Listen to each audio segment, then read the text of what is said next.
Get out ಎನ್ನುತ್ತಾ ಗರಿಮಾದ ಕಿಚ್ಚ. ವಾರದ ಕತೆ ಕಿಚ್ಚನ ಜೊತೆ ಫುಲ್ ಕಾಮಿಡಿ ಆಗಿರುತ್ತೆ ಅಂತ ಅಂದ್ಕೊಂಡವ್ರಿಗೆ ಶಾಕ್ ನೀಡಿದ್ದಾರೆ ಸುದೀಪ್. ಮನೆಯಲ್ಲಿರುವ ಬಹುತೇಕರಿಗೆ ಕಿಚ್ಚ ಕ್ಲಾಸ್ ತೆಗೆದುಕೊಂಡಿದ್ದಾರೆ. ನಿನ್ನೆಯಷ್ಟೇ ಕಿಚ್ಚನ ಕೈರುಚಿ ಕಂಡಿದ್ದಂತಹ ಕಂಟೆಸ್ಟೆಂಟ್ಗಳು ಇವತ್ತು ಕಿಚ್ಚನ ಮತ್ತೊಂದು ಮುಖವನ್ನ ನೋಡಿದ್ದಾರೆ. ಕಿಚ್ಚನ ಮಾತು ಕೇಳಿ ಮೌನಕ್ಕೆ ಜಾರಿದ್ದಾರೆ.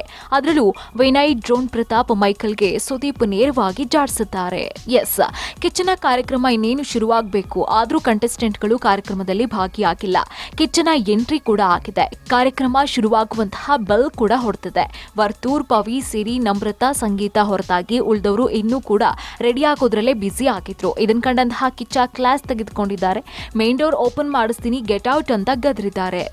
ಇನ್ನು ಕಿಚ್ಚನ ಎಂಟ್ರಿ ನಂತರವೂ ಕೂಡ ತುಕಾಲಿ ಸಂತು, ವಿನಯ್, ಡ್ರೋನ್ ಪ್ರತಾಪ್, ಮೈಕಲ್, ಅವಿನಾಶ್ ಶೆಟ್ಟಿ ಇನ್ನೂ ರೆಡಿ ಆಗ್ತಾನೆ ಇದ್ರು. ಕಿಚ್ಚನ ಆಗಮನ ಆಗಿದೆ ಅಂತ ಗೊತ್ತಾಗ್ತಾ ಇದ್ದಂತೆ ಡ್ರೋನ್ ಪ್ರತಾಪ್ ಮೈಕ್ ಮರೆತು ಬಂದ್ರು. ಇದರಿಂದಾಗಿ ಕಿಚ್ಚ ಸಖತ್ ಕೋಪಗೊಂಡಿದ್ರು.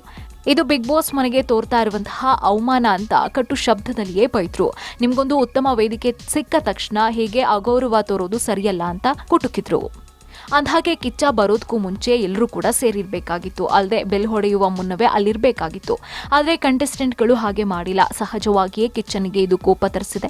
ಆ ಕೋಪದಲ್ಲೇ ಎಲ್ರಿಗೂ ಕೂಡ ರುಬ್ಬ ಹಾಕಿದ್ದಾರೆ. ಕಿಚ್ಚನ ಮಾತು ಕೇಳಿ ಕಂಟೆಸ್ಟೆಂಟ್ಗಳು ಹೆದರಿದ್ದಾರೆ. ಅದರಲ್ಲೂ ಮನೆಯ ಬಾಗಿಲು ತೆಗೆಸ್ತೀನಿ ಹೊರಡಿ ಅಂತ ಕಿಚ್ಚ ಹೇಳಿದನ್ನ ಕೇಳಿ ಬೆವ್ತಿದ್ದಾರೆ. ಕೋಪದಿಂದಾನೇ ಕಿಚ್ಚನ ಪಂಚಾಯಿತಿ ಶುರುವಾಗಿದೆ. ಮುಂದಿನ ಹೊತ್ತಲ್ಲಿ ಅದು ಯಾವ ರೂಪಕ್ಕೆ ತಿರುಗುತ್ತೋ ಕಾದು ನೋಡಬೇಕಾಗಿದೆ. Digital desk, public music.